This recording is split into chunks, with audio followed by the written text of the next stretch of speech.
Hello, Michelle. Oh, hello there, Barack.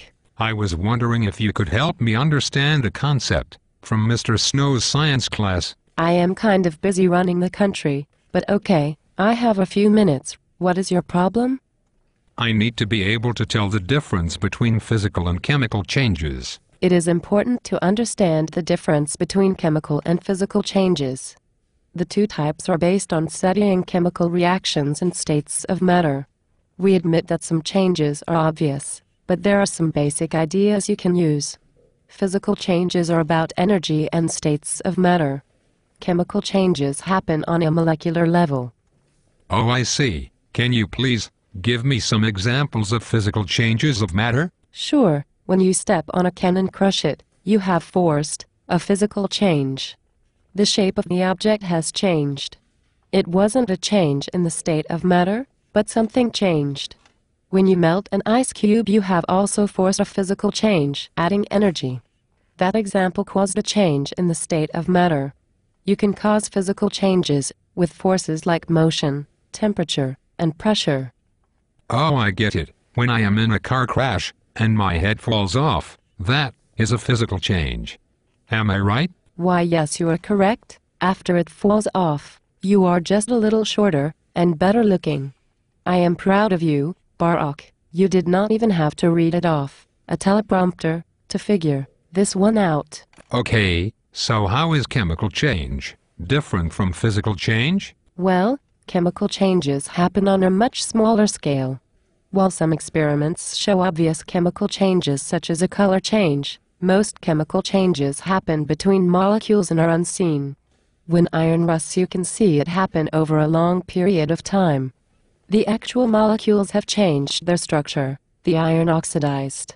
Melting a sugar cube is a physical change because the substance is still sugar. Burning a sugar cube is a chemical change. The energy of the fire has broken down the chemical bonds. Some changes are extremely small. Chemical changes can happen over a series of steps, and the result might have the same number of atoms but have a different structure.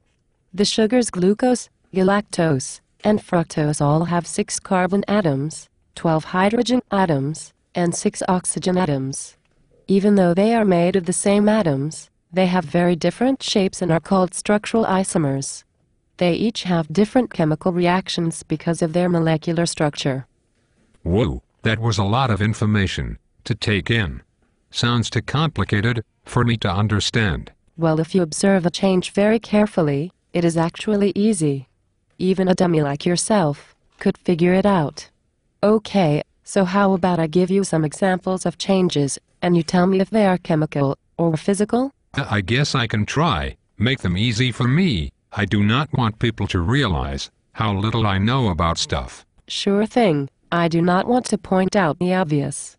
Okay, tell me, is boiling water physical or chemical? Let's see. Water going from a liquid state to a gas state. It is changing state and temperature. It is physical.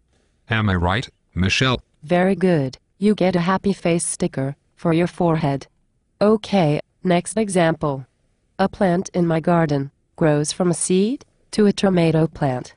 Is it a physical or chemical change? That is easy. What it started as is different than what it ended as. A seed is different than a fully fruiting plant. It is chemical. Very good. How about a tree burning? Chemical. It starts out as a tree and ends up as a pile of ash. Good. Okay, how about fireworks? Chemical. Baking a cake? Chemical also. A snowman melting on the east lawn? Physical change, of course. Easy boy, do not get cocky. Okay, how about glass breaking? Physical also. Good. When you add vinegar to baking soda? Chemical, right? Correct once again. Okay, how about crushing a can with your foot? Physical. Ripping a piece of paper in half? Physical. Okay, last one. Cleaning a penny with lemon juice. Oh, let's see. That is a hard one. I am going to guess chemical. Very good. You got them all correct. And people say you have not learned anything in the last 4 years.